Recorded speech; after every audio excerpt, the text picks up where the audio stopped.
Welcome all my powers that be to the Powers of One. Today we're watching Avatar: The Last Airbender, Siege of the North, which is episode 19.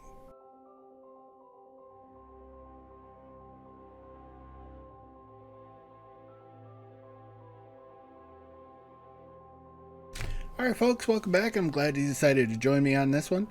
I have really been curious since recording the last one where we're going. I noticed this one's called The Siege of the North, and it's a part one. So this is going to be kind of an extended thing going on here. And hello. So I am here for it. I am excited to watch this. And I have done everything I can to stay away from any sort of spoilers. I haven't even looked to see how many episodes are in the season. I could be crawling up on the season finale here. I have no idea. But, episode names could give stuff away. And I am doing my absolute best not to see anything about Avatar that I didn't know going already in. I knew Aang was the Avatar. That I had heard the name Sokka and Katara. But other than that, I got nothing. So all of this is exciting to me because it's first, you know. So we'll see how this goes, and I'm definitely looking forward to an extended kind of battle. So let's do the thing. You must have already mastered waterbending. I wouldn't say mastered, but check this out.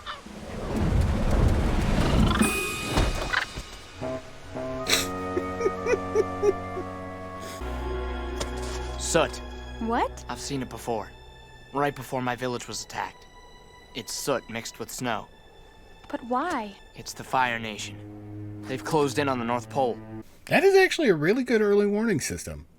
With all the smoke that those what gotta be diesel clunkers are kicking out, I could see that. You know, obviously depending on which way the wind's blowing and that kind of thing, but that's terrifying too.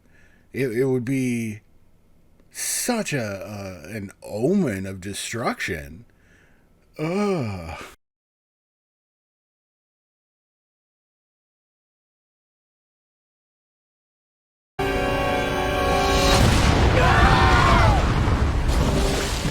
So, question. They blow holes in the ice wall like that.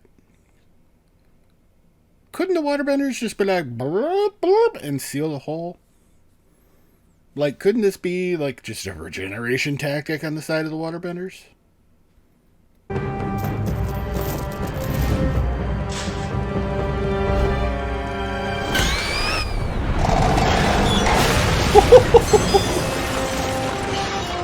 Well, ever since I lost my son, Uncle, you don't have to say it. I think of you as my own. And put your hood up. Keep your ears warm. I'll be fine. I like in that moment that they had him parenting him. You know, don't forget your code. You don't want to get a chill.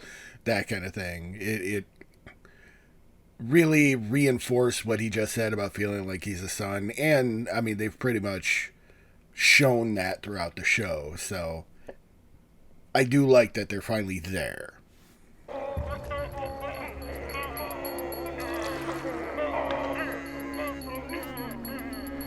Were those just seal turtles? Seal turtles? I love this bestiary. I absolutely love this bestiary. The legends say the moon was the first waterbender. Our ancestors saw how it pushed and pulled the tides and learned how to do it themselves. I've always noticed my waterbending is stronger at night.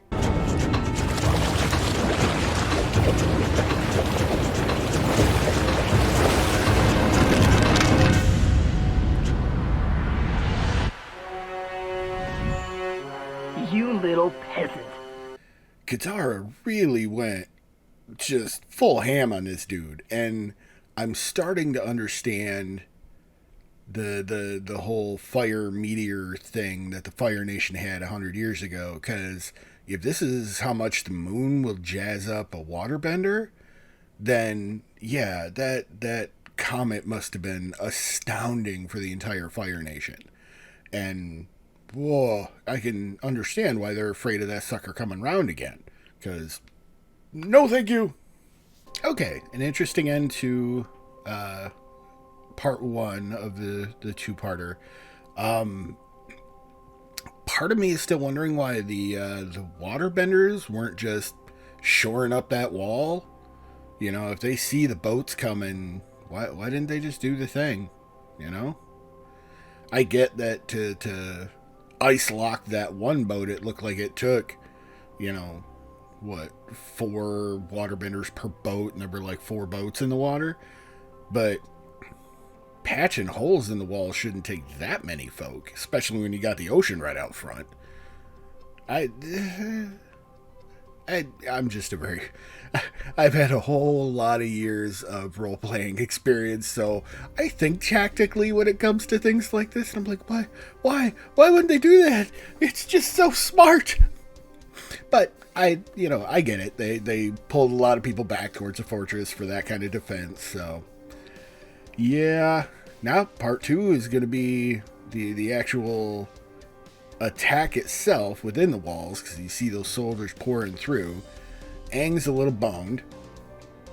We'll see his trip through the spirit world and what happens with Zuko.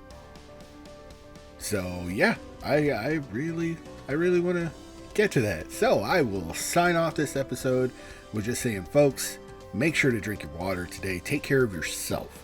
Make sure you eat something. I know half of you haven't. I'm looking at you. That's right. I'm looking at you. Remember your power. It will help get you through your day.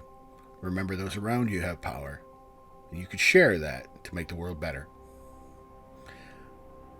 Folks, this is the Power of One signing off. You know the drill if you want to give me a hand. And I will see you next time.